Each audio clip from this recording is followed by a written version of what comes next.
বন্যার্তদের সহায়তায় ১০ কোটি টাকা দিল বিএনপি। চলমান বন্যায় ক্ষতিগ্রস্তদের সহায়তায় নগদ ২.৫ কোটি টাকাসহ ১০ কোটি টাকার ত্রাণ দিয়েছে বিএনপি। শুক্রবার ৩ আগস্ট সকালে রাজধানীর নয়াপল্টনে বিএনপির কেন্দ্রীয় কার্যালয়ের নিচে এক সংবাদ সম্মেলনে এ কথা জানান দলটির স্থায়ী কমিটির সদস্য অধ্যাপক ডা. এজেডএম জাহিদ হোসেন।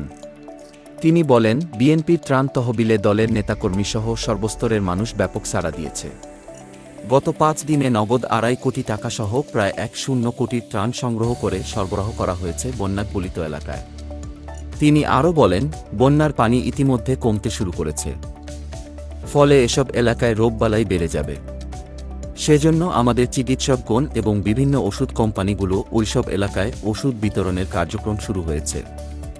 বিএনপির স্থায়ী কমিটির এই সদস্য বলেন, দক্ষিণ পূর্বাঞ্চলের বন্যায় উপদ্রুত মানুষদের সাহায্যার্থে শুকনো খাবার, শিশুদের কাপড়, মানুষের ব্যবহৃত কাপড়, মোমবাতি, দিয়াশালাই, বিশুদ্ধ পানি দেশের সর্বস্তরের জনগণ সরবরাহ অব্যাহত রেখেছে।